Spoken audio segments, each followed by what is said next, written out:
Everyone in Kwajuman Semu Kwancher for Penyedema Vodek Africa, Daniel Asomani, no, the other shady more than to Ghana. Benny will say, was in Numaya, a month when it does one. A Benjamin Quantum in Far Ghana afforded one. A Fibia, one more school, Nintino, one shall after 1 year and crown cranium, one more dear, bet me a sham quadano day. I'm what may be one more Cassia Jumanini Casubum Sepeya, a Numano quadano and Cassabit me fresh, ye be an ama, or how one as a man for the donor to do any to a bind swan and wait me a brassy.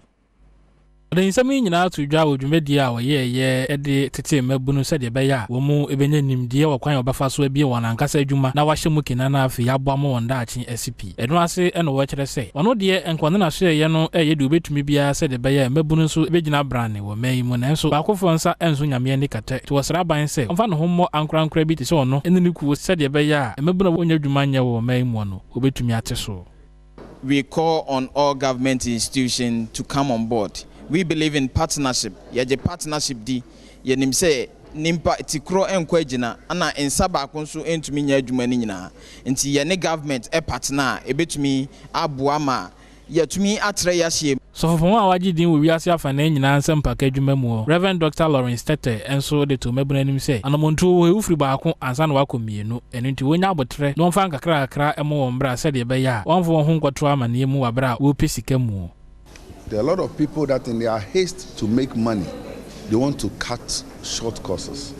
There's nothing like a microwave way of building life. Go through the stages. There will be stages you can get to that you don't even have to hustle anymore. And I use a typical one like what I do for a living. I'm a preacher. I'm also an economist. I notice at a very early stage I can write books, I can put books together. So I don't have to be a burden on even the ministry. Let us learn to crawl and walk before we assume any responsibility of running and flying. Enkra Grupon Banu Deni Elizabeth Saki enso edit wi ase se mabunu betumi egina wona so no watumi afadachi ade so a ese wode insiyo eni gidie ne mpaebo ehye won dwumadie mu se de beya wo metimi ayeden ayenam ewo won adwumaye mu ye hwe babia oman Ghana efi eni fa kwan ye dua na ehun ahia se wo se ye boa youth no anu na etumi ehye won kran na ehye won din se bibiare ni ho a wo mudi si won ani so a wontumi ye bibia unde besi wani so na obebo nyame mpae no nyame so beti obebu kwan ama wo.